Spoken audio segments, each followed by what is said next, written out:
Ladies and gentlemen, welcome to RuckU News. I'm still recovering from the kids again. It's terrible, isn't it?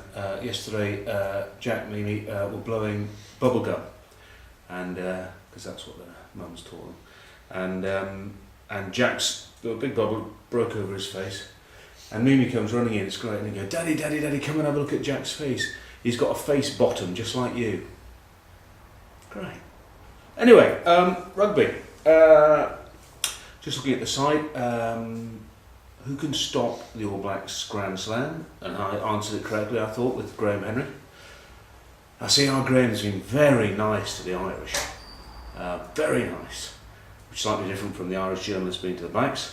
I actually think the Ireland game will be New Zealand's toughest game of this tour. If the Munster boys get going, I think they could cause a little bit of a problem to the Blacks. If they had an attacking fly half, I think the Irish are good. I still think O'Gara, for all the great things that he does for Munster, is limited at test level. That's my view, and hence they're never going to play a brilliant attacking game, never going to capitalise on any quick ball because he plays too deep. But hey, should be a great game. Looking forward to it. Been a bit of debate on the haka as well. Can't be a debate on the haka, it has to stay. It's great. It's one of the great spectacles even on international rugby. In fact, they all do it. Fiji, Tonga. I think they're great. We nearly missed one in Fiji. We were over there in '91, I think, and in Nadi, is it, or Suva? I can't remember what we played the test. But anyway, we were there and got the sort of 2-minute knock. And as you can imagine, every team, even all the guys who you still play, you know, in your teams, you have those rituals. 2-minute knock. Dow used to go and be sick, which was great. The gibbering monkey, barfing in the loo. And Ollie Redmond, Nigel Redmond, who was playing on that tour, used to go to offload a little bit of weight. Anyway, Ollie obviously had a little bit more weight than he thought because we got the shout, we've got to get out. And I sort of said, the great leader that I am, are we all here? It's like a school outing, I had an umbrella. And anyway, so we're sort of in the tunnel. Someone goes, "Where's Ollie?" I look around and it's like, we can't go out. Ollie, where is he? And it's one of those great moments where the referee's, going, "Come on, England, out," and I'm going out to the door of the changing room. I said, "Ollie, yes!" I said, "We've got to go." "I can't." I said, "How long are you going to be?" "Oh no." And it was great because there was Aussie touch judge, because he sort of comes running up and goes, "Come on, mate, we've got to be out, anthems and all that."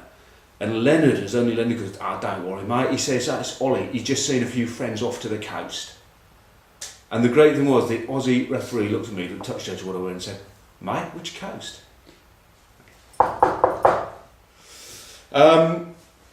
Anyway, England against the Aussies. Get pretty much the same team.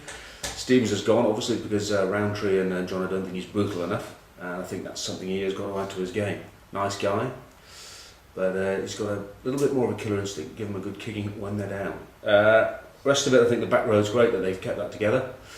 Kennedy's obviously gone, need a little bit more ballast, I suppose, a little bit more grunt.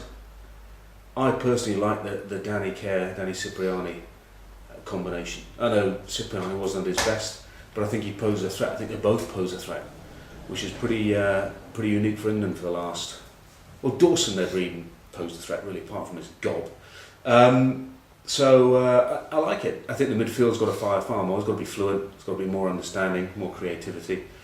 And if they do that, I think the back three, they've got pace. We've got a bit of pace, but it's going to be very different. The Aussies got one of the best defences in the world. And looking at the way they set their side up, midfield, I would think, is going to be quite busy along with the back row. So England got to dominate in the set piece, and I think it might be a wee bit too early, but it's a chance, and I am very much looking forward to that. Looking back, Wales should have won, but should have means a bugger all.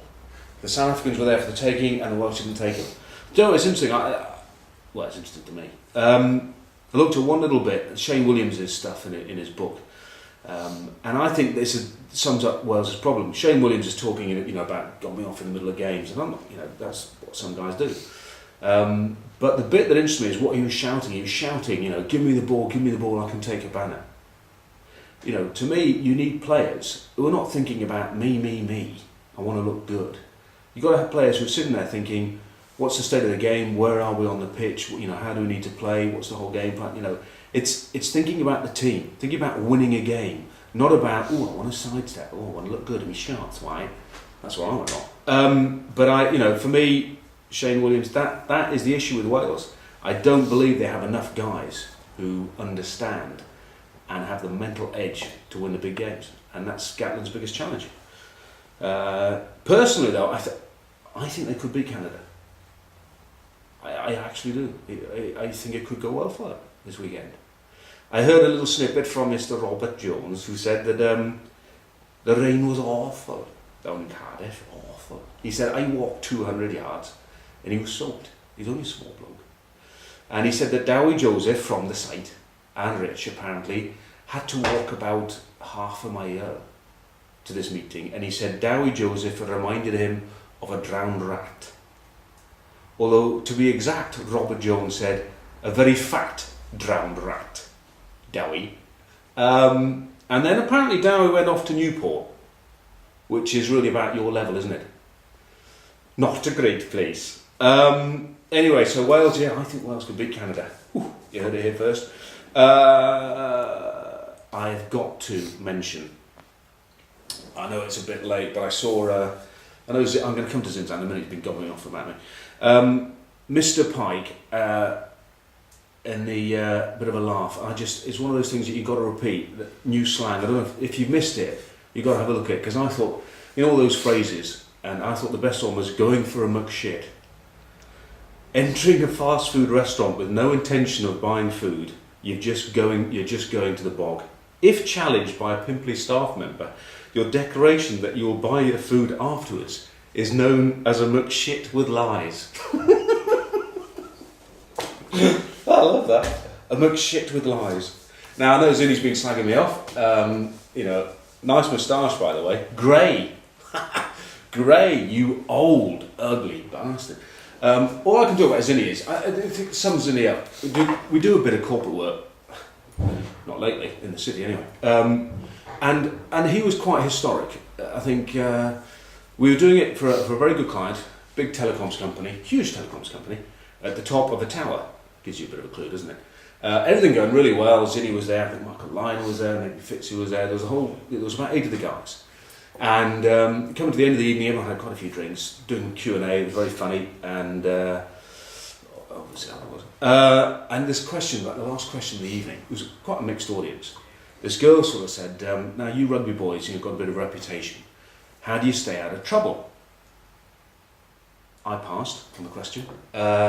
Michael Liner said something very sensible. I can't remember who else was there, you know, whether it was Rob Andrew or something had said something, but then Zinni said, oh yeah, I used to crack that very long, I used to stay out of trouble, it was really easy to stay out of trouble, and we also looked at him and said, yeah, you know, I used to get ready to go out, you know, and he said the best way to stay out of trouble is to knock one out before you go out. And we're all just like, oh shit, and there was just silence. And he goes, yeah, honestly, have a good wang. And then people just pissed themselves laughing. So Zinni, he knows there's a time and a place for everything, and Zinni hasn't got a clue about the time or the place. See you next week.